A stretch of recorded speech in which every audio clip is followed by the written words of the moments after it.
Santiago was an old fisherman, and the sea was his companion. His skin had grown dark and leathery from years beneath the burning sun. His hands were rough, cut, and scarred from pulling heavy fishing lines day after day. Yet, when people looked into his eyes, they did not see weakness. His eyes were as clear and bright as the sea itself, full of life and determination.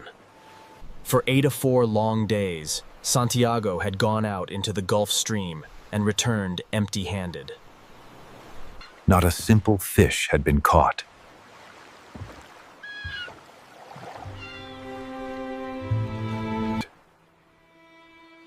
In his small Cuban village, whispers began to spread. The younger fisherman, who still had luck, laughed at him quietly. They called him Salao, the worst kind of unlucky.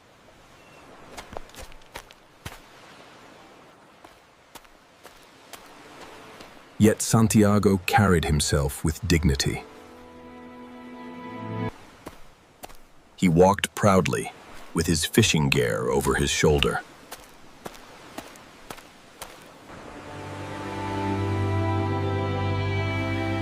His back straight, as if luck was something that could never truly defeat a man.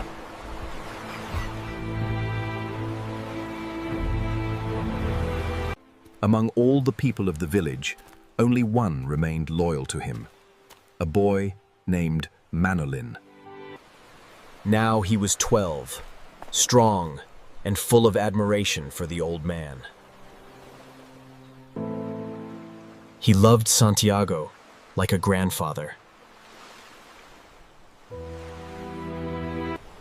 For 40 days, Manolin had fished with him, even when there was no catch. But finally, at his parents' order, he had joined another boat, a luckier boat that brought back fish. Still, every evening, when the other fishermen returned with their catch, Manolin would go to Santiago's small skiff. He would help the old man carry his nets, his gaff, and his harpoon. He would fold the patched sail. He would carry the old man's heavy lines, carefully coiled, and walk beside him. "Old man, you are the greatest fisherman I know. Someday, the luck will return to you." Santiago smiled faintly, the lines of age deepening around his mouth. "It is better to be lucky, but I would rather be exact. When luck finally comes, I want to be ready for it." The boy nodded. He knew Santiago's words carried wisdom.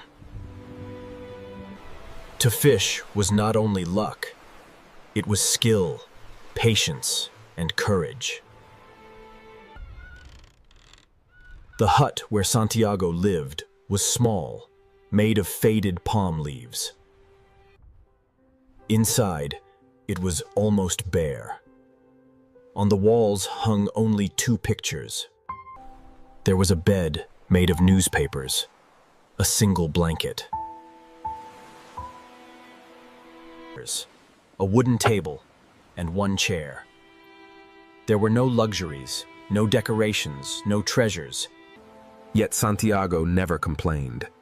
He had lived his whole life with the sea, and that was enough. That evening, the boy sat with him outside the hut.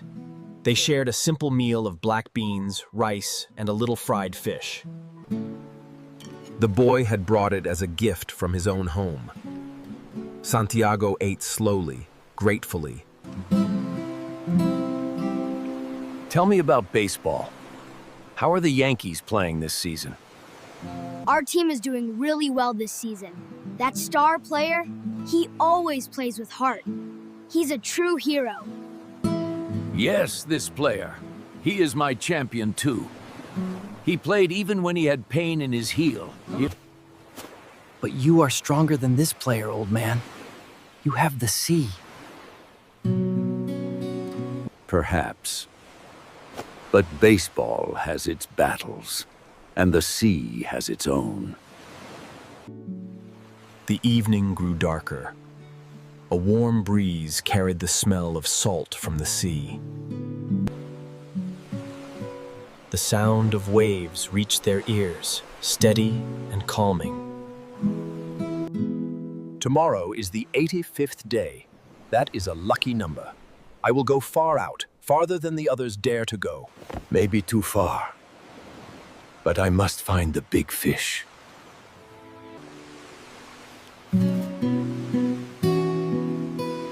I wish I could go with you. You have your boat, but you are always with me in spirit. For a moment, silence fell between them. Santiago's thoughts drifted back to his youth. He had once been strong, a sailor on great ships. He had traveled to Africa, and on the golden beaches at night. He had seen lions, young lions running and playing like children. Those lions had never left his mind.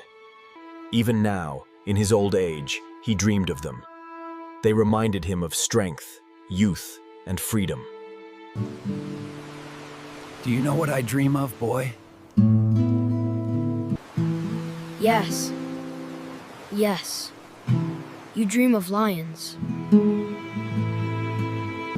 Yes, lions. Always the lions.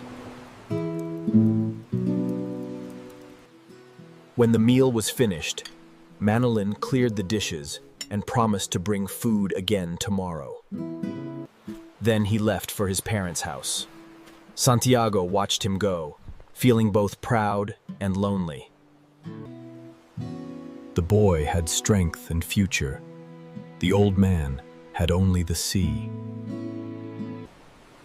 He thought of the coming day, of the deep waters, of the great fish that waited for him.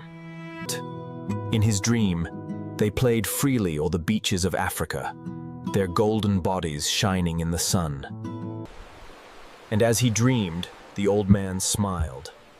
Tomorrow would be the 85th day. His